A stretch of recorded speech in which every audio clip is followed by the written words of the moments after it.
and practical garments, such as tunics and cloaks. Luxurious and highly colored clothing had always been available to those who could afford it, particularly women of the leisured classes. There is material evidence for cloth of gold, laying, as early as the 7th century. 344. By the 3rd century, significant quantities of raw silk was being imported from China. 345.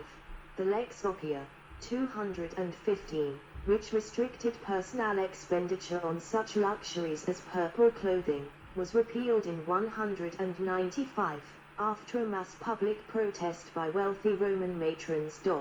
346. Tyrian purple, as a quasi-sacred color, was officially reserved for the border of the toga pretexta and for the solid purple toga picta winking sad smiley. 347. 348.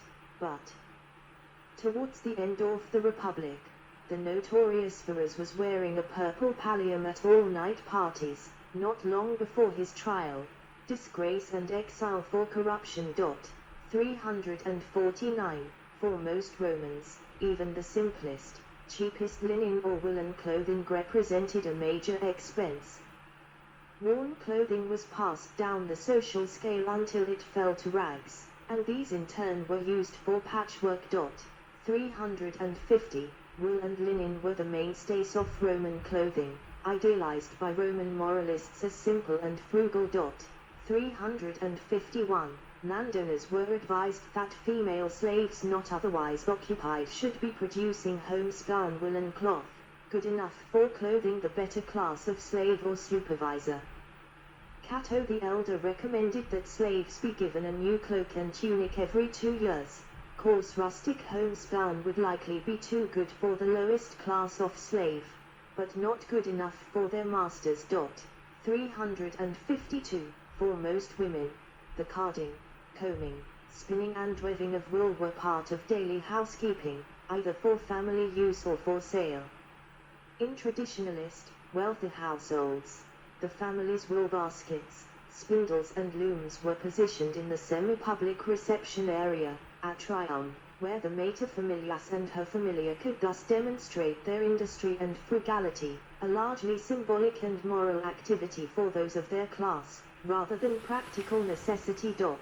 353. As the Republic wore on, its trade, territories and wealth increased. Roman conservatives deplored the apparent erosion of traditional, class-based dress distinctions, and an increasing Roman appetite for luxurious fabrics and exotic foreign styles among all classes, including their own. Towards the end of the Republic, the ultra-traditionalist Cato the Younger publicly protested the self-indulgent greed and ambition of his peers, and the loss of republican manly virtues, by wearing a skimpy dark woolen toga, without tunic or footwear. 351. 354. Food and dining. Modern study of the dietary habits during the Republic are hampered by various factors. Few writings have survived, and because different components of their diet are more or less likely to be preserved, the genealogical record cannot be relied on. 355. Cato the Elder's De Agricultura includes several recipes and his suggested rations for the hands. The list of ingredients includes cheese, honey, poppy seeds. Banquet scene, Fresco Herculaneum, Italy, C50B coriander, fennel, cumin, egg, olives, bay leaves, laurel twig, and anise. He gives instructions for kneading bread, making porridge, placenta cake, brine, various wines, preserving lentils, planting asparagus, curing ham, and fattening geese and squab. 356. The Roman poet Horace mentions another Roman favorite, the olive, in reference to his own diet, which he describes as very simple, as for me, olives, endives, and smooth mallows provide a sustenance. 357. Meat, fish, fruits, nuts and vegetables were a part of the Roman diet at all levels of society. 358. Romans valued fresh fruit, and had a diverse variety available to them. 359. Wine was considered the basic drink. 360. Consumed at all meal-sound occasions by all classes and was quite inexpensive.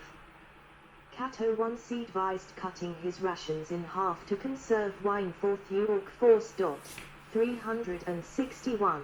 Many types of drinks involving grapes and honey were consumed as well.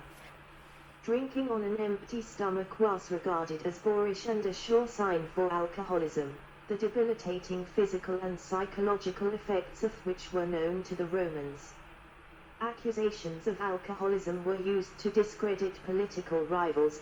Prominent Roman alcoholics included Marcus Antonius, 362, and Cicero's own son Marcus, Cicero Minor. Even Cato the Younger was known to be a heavy drinker. 363. Education and language. Rome's original native language was early Latin, the language of the Italic Latins. Most surviving Latin literature is written in Classical Latin, a highly stylized and polished literary language which developed from early and vernacular spoken Latin, from the 1st century.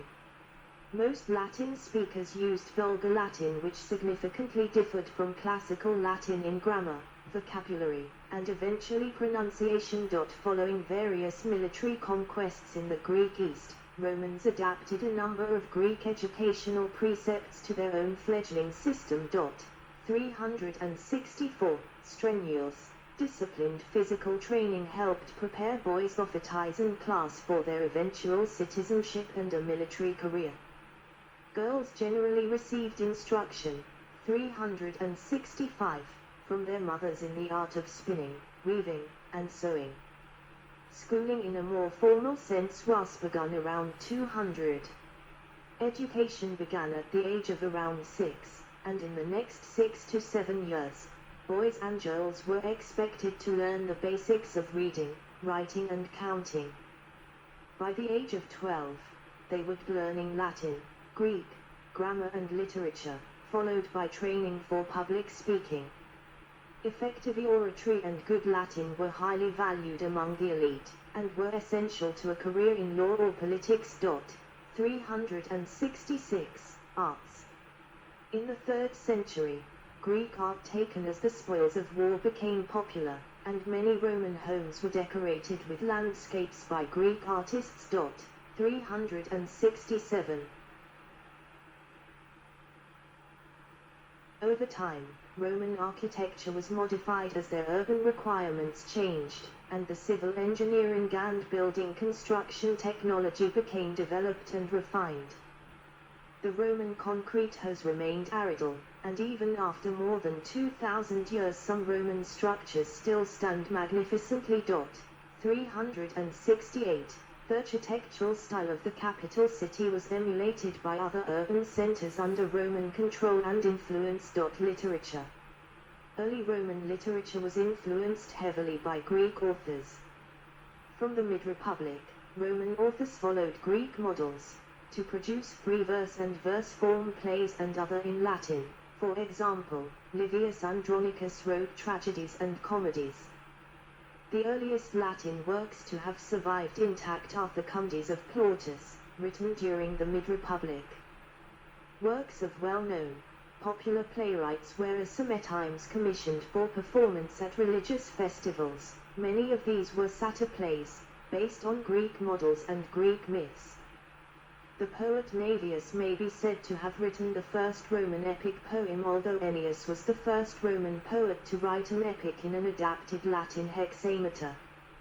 However, only fragments of Ennius' epic, the Annals, have survived, yet both Naevius and Ennius influenced later Latin epic, especially Virgil's Aeneid.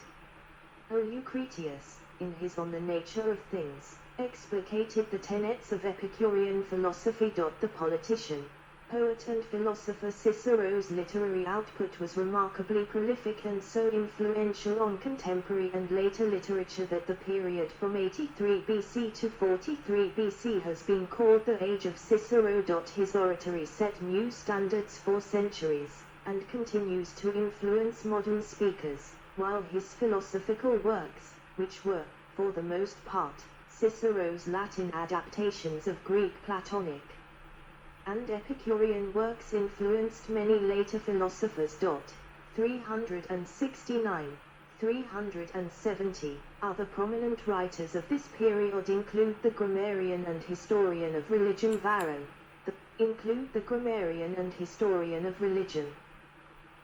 Roman economy of ancient Rome. Notes.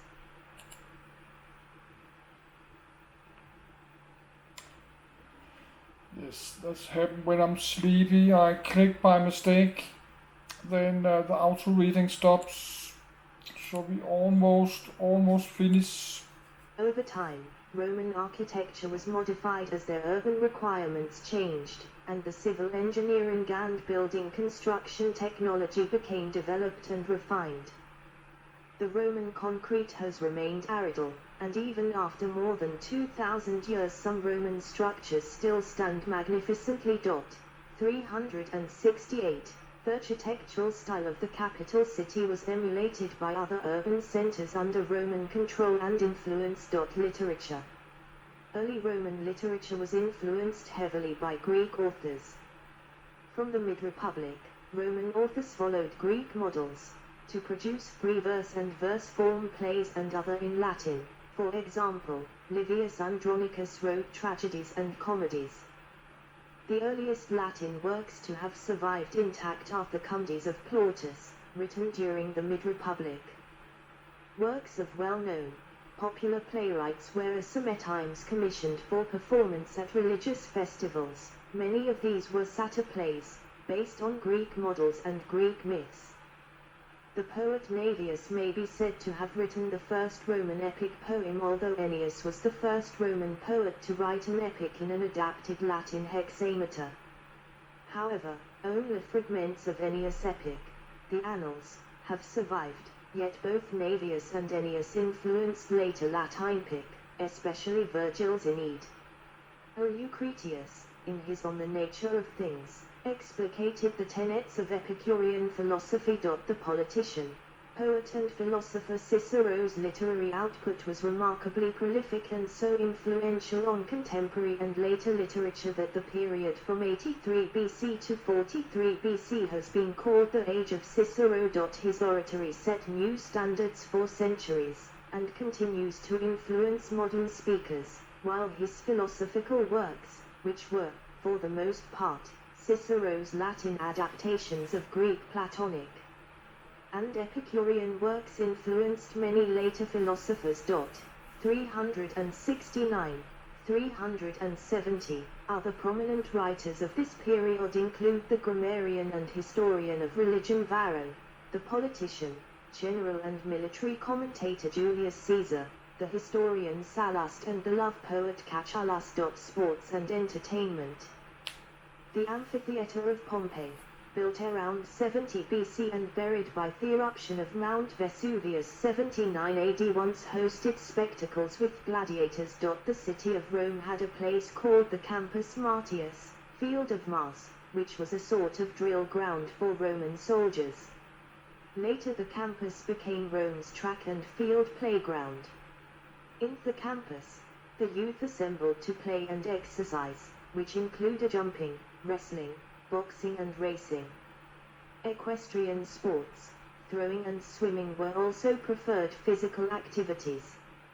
In the countryside, pastimes included fishing and hunting. Board games played in Rome included dice, tesserae or tali, Roman chess, latrunculai, Roman checkers, calculi, tic-tac-toe, turni lapilli, and ludus duodecim scriptorum and tabula, predecessors of backgammon. 371. Other activities included chariot races, and musical and theatrical performances. See also. History of the Roman Empire. Occurrences and people in the Roman Empire. Roman commerce. Major sector of the Roman economy. Roman conceptions of citizenship. Aspect of history. Roman economy. Economy of ancient Rome. Notes. Throughout the Republic, the Cornelius. Good. That was a really big one. And I need to make some video about this in my language studies later today. But first I will upload this. So, but that's too many names, too many walls, too many